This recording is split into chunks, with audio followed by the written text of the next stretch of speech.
Čiuriu 72. Volkswagen Jetta. 16. gada Volkswagen Jetta. Latvijas mašīna, nav Rīgas, ir no Madonas. Un te jau bijis arka, reku jau bijusi špaktelēta. Šitien, reku, var redzēt caurums, reku redzi, te caurums, špaktelis te viss ir. Tātad šitien slieksnis, jā. Slieksnis ir pušu. Te plāns. Šitais, jā. Redzi, o šitā, jā. 16. gads.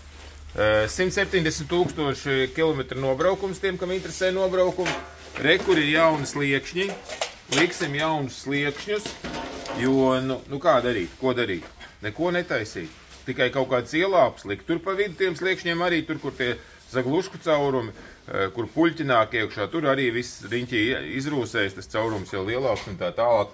Un kā sākam tīrīt, kamēr netīri vēl tā, kā sākam tīrīt, tā rūsa visur izbirst ārā un paliek vienkārši caurumi. Tā kā, lūk tā, tie, kas brauc ar 6, un jā, šitie sliekšņi, man liekas, jau vienreiz bijuši kaut kādu taisīt vai metinātu, tur mastika vairs nav virsū, kā oriģināli jābūt.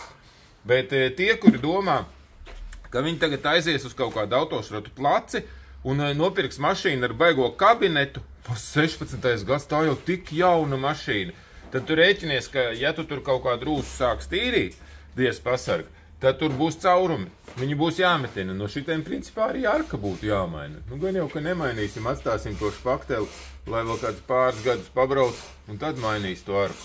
Vai kā, nu vēl nezinu, kā darīsim. Bet sliekšņus, jā, taisīsim, sliekšņus taisīsim. Šitien arī pamatīgas poras un tā tālāk. Nu, lūk tā. Tā kā jau pirmīt teicu, ja tu autošrota placī taisies pirkt 16. gada mašīnu, tad rēķinies, ka viņi var būt ar caurumiem. Nu, tas viss pagaidām. Peace!